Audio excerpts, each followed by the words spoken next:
दोस्तों, आज के इस वीडियो में हम बात करने वाले हैं एसबीआई के एक बहुत ही शानदार लंपसम प्लान के बारे में, जहां आपको सिर्फ एक बार निवेश करना होता है। मान लीजिए, आप इस फंड में एक बार 10,000 का लंपसम निवेश कर देते हैं और फिर उसे छोड़ देते हैं। क्या आप मानेंगे कि 5 साल, 10 साल या 15 साल बाद यह रकम कंपाउंडिंग की ताकत से कई गुना बढ़कर लाखों में बदल सकती है? दोस्तों, यह एसबीआई का एक बेहतरीन प्लान है, जिसमें न तो हर महीने एसआईपी की टेंशन है और न ही बार बार पैसे डालने की झंझट। बस एक बार निवेश करो और फिर कंपाउंडिंग को अपना जादू चलाने दो। अब आपके मन में कई सवाल उठ रहे होंगे, जैसे यह एसबीआई का कौन सा फंड है, इसमें कितने निवेशक हैं और फंड कितना बड़ा है, क्या यह हमारे लिए सही रहेगा, क्या कोई गारंटी मिलती है, रिस्क कितना है? इसके अलावा हमारे एक सब्सक्राइबर ने कमेंट में पूछा था, एसआईपी इन्वेस्टमेंट क्या होता है, लंपसम इन्वेस्टमेंट क्या होता है, दोनों में क्या अंतर है और हमारे लिए कौन सा बेहतर हो सकता है? तो आज के वीडियो में हम इन सब सवालों को बहुत ही आसान भाषा में उदाहरण और कैलकुलेशन के साथ पूरा क्लियर करेंगे, ताकि आपको कोई कंफ्यूजन न रहे और आप सही फैसला ले सको। दोस्तों, जैसा कि आप जानते हैं, एसबीआई कोई छोटी कंपनी नहीं है।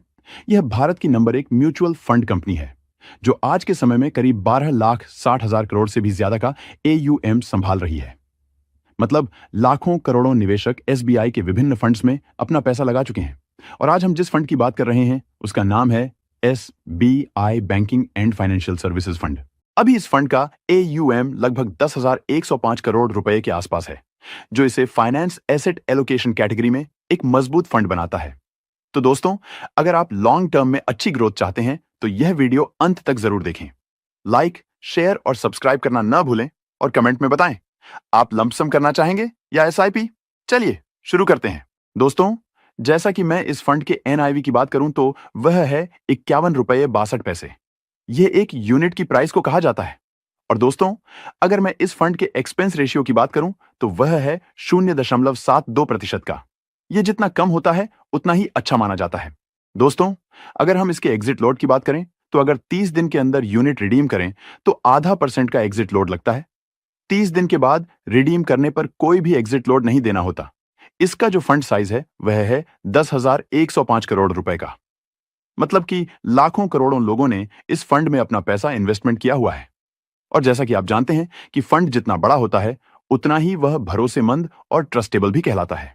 दोस्तों, इस फंड ने अपने बेंचमार्क को निफ्टी फाइनेंशियल सर्विसेज टीआरआई के रूप में यह फॉलो करता है।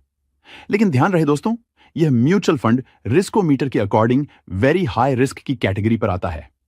इसीलिए किसी भी फंड में निवेश करने से पहले एक बार खुद से अच्छे तरीके से रिसर्च करें और जरूरत पड़े तो अपने वित्तीय सलाहकार से सलाह लेकर ही निवेश करें। अब दोस्तों, आइए जानते हैं कि आप कैसे इसमें इन्वेस्टमेंट कर सकते हैं। तो अगर आप एसआईपी के माध्यम से निवेश करना चाहते हैं, तो मिनिमम इन्वेस्टमेंट है 500 रुपए। और अगर आप लंपसम के माध्यम से निवेश करना चाहते हैं, तो मिनिमम इन्वेस्टमेंट है 5,000 रुपए। मैक्सिमम इन्वेस्टमेंट की यहां पर कोई लिमिट नहीं है, आप जितना चाहे उतना कर सकते हैं। अब दोस्तों, आपके सवाल हैं कि सर, एसआईपी इन्वेस्टमेंट ज्यादा बढ़िया होता है या फिर लंपसम इन्वेस्टमेंट? अक्सर लोग इसमें बहुत ज्यादा कंफ्यूज होते हैं और राइट डिसीजन नहीं ले पाते। तो सबसे पहले हम बात करते हैं दोस्तों एसआईपी की। एसआईपी का मतलब होता है सिस्टमैटिक इन्वेस्टमेंट प्लान। इसमें आप हर महीना एक फिक्स अमाउंट म्यूचुअल फंड में इन्वेस्ट करते हो, चाहे मार्केट ऊपर हो या फिर नीचे हो। इन्वेस्टमेंट रेगुलर चलते रहता है। इसका सबसे बड़ा फायदा यह होता है कि आप मार्केट टाइमिंग के स्ट्रेस से बच जाते हो। जब मार्केट नीचे होता है, तब आपको ज्यादा यूनिट्स मिलते हैं, और जब मार्केट ऊपर होता है, तब आपको कम यूनिट्स मिलते हैं। लॉन्ग टर्म में यह प्रोसेस आपके एवरेज बाइंग प्राइस को बैलेंस कर देता है, जिसे रूपी कॉस्ट एवरेजिंग कहते हैं। इसलिए एसआईपी बिगिनर्स के लिए एक बहुत ही सेफ और डिसिप्लिन तरीका माना जाता है। अब बात करते हैं दोस्तों लमसम इन्वेस्टमेंट की। लमसम में आप एक साथ बड़ा अमाउंट म्यूचुअल फंड में इन्वेस्ट कर देते हो। यहां रिटर्न ज्यादा तब मिलता है जब मार्केट ऑलरेडी नीचे हो और आप सही टाइम पर इन्वेस्ट कर पाओ। इसलिए लमसम उन इन्वेस्टर के लिए बेहतर साबित होता है जिनको मार्केट का एक्सपीरियंस होता है, जो वैल्यूएशन को समझते हैं और शॉर्ट टर्म वॉलेटिलिटी को हैंडल कर सकते हैं। अगर मैं इसे एग्जाम्पल के साथ समझाऊं, तो मान लो आपके पास 5 लाख रुपए हैं इन्वेस्ट करने के लिए। अगर आप ये पूरा पैसा एक ही दिन मार्केट के टॉप पर इन्वेस्ट कर देते हो, तो शॉर्ट टर्म में रिटर्न नेगेटिव भी बन सकता है। लेकिन अगर वही पैसा एसआईपी के थ्रू थोड़े थोड़े करके इन्वेस्टमेंट किया जाए, तो मार्केट के अप्स एंड डाउन का इंपैक्ट काफी हद तक कम हो जाता है। इसका मतलब यह नहीं है कि एसआईपी हमेशा बेहतर है और लंपसम हमेशा गलत साबित होता है। दोनों का यूज सिचुएशन के और इन्वेस्टर के एक्सपीरियंस पर डिपेंड करता है।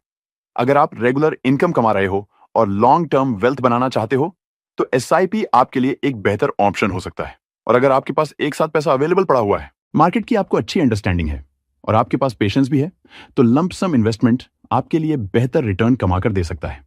सबसे इंपॉर्टेंट बात यह है कि म्यूचुअल फंड में सक्सेस का फॉर्मूला इन्वेस्टमेंट अमाउंट से नहीं होता। इन्वेस्टमेंट डिसिप्लिन पर डिपेंड करता है।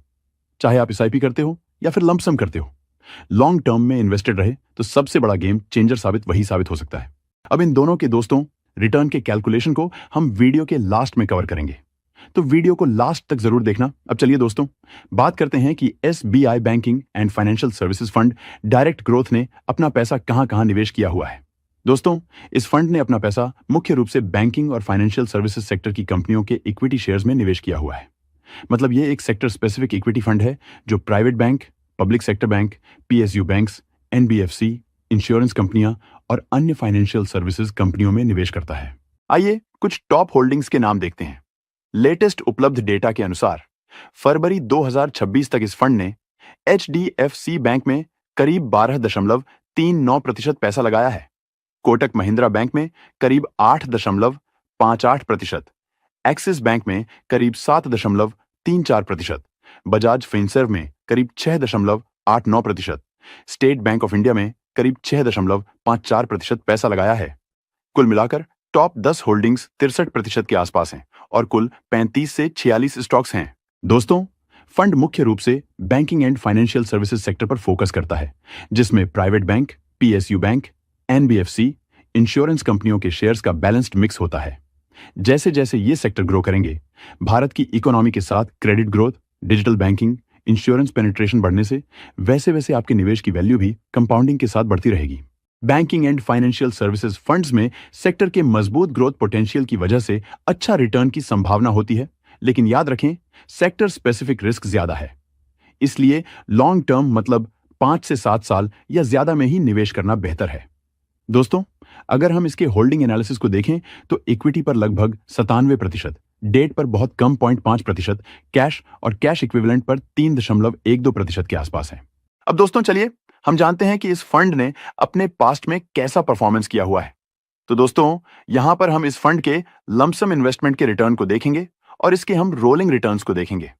तो दोस्तों, इस फंड ने पिछले 1 साल में 26% के आसपास का रिटर्न दिया है, पिछले 3 साल में 22% का रिटर्न दिया है और पिछले 5 सालों में 16% के आसपास का रिटर्न दिया है।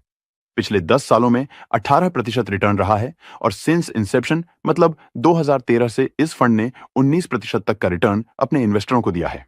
अगर बात करें इस फंड में टैक्सेशन की, तो इस फंड में 2 तरह के टैक्स लगते हैं। पहला है short term capital gain tax, जिसमें अगर आप अपने इन्वेस्टमेंट के 12 महीने के अंदर ही पैसा निकालते हैं तो उस प्रॉफिट पर आपको 20% टैक्स देना होगा।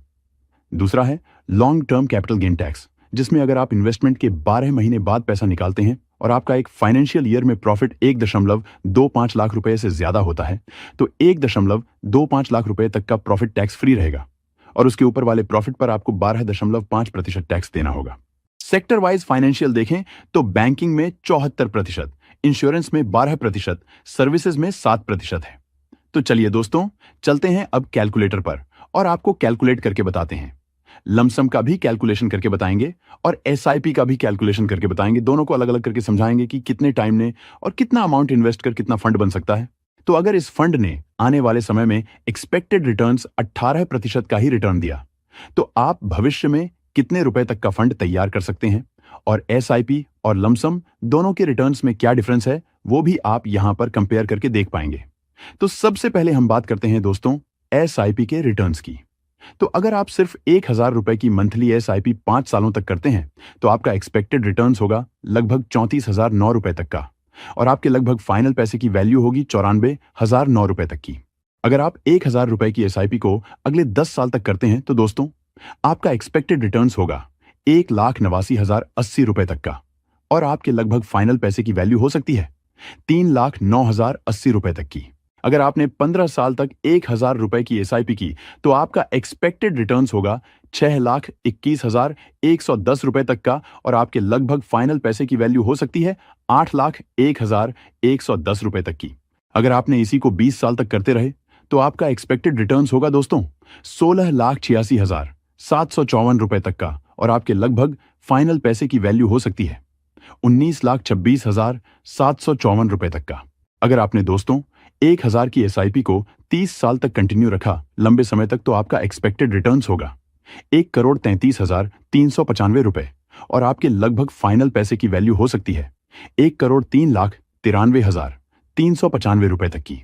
दोस्तों, यहां पर आप देख सकते हैं एसआईपी से आप भविष्य में लगभग 1,03,00,000 तक का फंड तैयार कर सकते हैं। अब चलिए दोस्तों, हम इसे एसआईपी के बाद लमसम का भी कैलकुलेशन करके देख लेते हैं। यहां पर भी हम एक्सपेक्टेड रिटर्न्स को 18% लेकर चलेंगे, और दोस्तों यहां पर हम वन टाइम इन्वेस्टमेंट करेंगे, वह भी 10,000 रुपए लगभग। तो दोस्तों, अगर आपने 5 सालों के लिए किया तो आपका एक्सपेक्टेड रिटर्न्स होगा 12,878 तक का, और आपके लगभग फाइनल पैसे की वैल्यू हो सकती है 22,878 रुपए तक की। अगर आपने 10 सालों के लिए किया तो आपका एक्सपेक्टेड रिटर्न्स होगा दोस्तों लगभग 42,338 रुपए तक का, और आपके लगभग फाइनल पैसे की वैल्यू हो सकती है 52,338 रुपए तक की। अगर आपने 15 सालों के लिए किया तो आपका एक्सपेक्टेड रिटर्न्स होगा 1,09,737 रुपए तक का, और आपके लगभग फाइनल पैसे की वैल्यू हो सकती है 1,19,737 रुपए तक की। अगर आपने 25 सालों के लिए किया तो आपका एक्सपेक्टेड रिटर्न्स होगा 6,16,686 रुपए तक का, और आपके लगभग फाइनल पैसे की वैल्यू हो सकती है 6,26,686 रुपए तक की। अगर आपने दोस्तों इसे 30 सालों के लिए किया तो आपका एक्सपेक्टेड रिटर्न्स होगा 14,23,706 रुपए तक का, और आपके लगभग फाइनल पैसे की वैल्यू हो सकती है 14,33,706 रुपए तक की। और दोस्तों, अगर आपने 35 सालों के लिए किया तो आपका एक्सपेक्टेड रिटर्न्स होगा 32,69,973 रुपए तक, और आपके लगभग फाइनल पैसे की वैल्यू हो सकती है 32,79,973 रुपए तक की। दोस्तों, यहां पर आप देख सकते हैं अगर आप 1,000 रुपए की एसआईपी को लंबे समय तक करते हैं और उसे 30 साल तक करते हैं तो आप भविष्य में मोटी मोटा 1,03,00,000 रुपए तक का फंड तैयार कर सकते हैं। और अगर आपने सिर्फ एक 10,000 रुपए लमसम इन्वेस्टमेंट किया और उसे लंबे समय तक किया, 35 सालों के लिए किया, तो आप भविष्य में लगभग 32 लाख रुपए तक का फंड तैयार कर सकते हैं। तो दोस्तों, आपको दोनों में क्या डिफरेंस नजर आ रहा है मुझे कमेंट्स करके जरूर बताना। और हाँ, इस वीडियो में मैंने आपको जो भी कैलकुलेशन बताए हैं वो पास्ट परफॉर्मेंस के बेसिस में बताए हैं।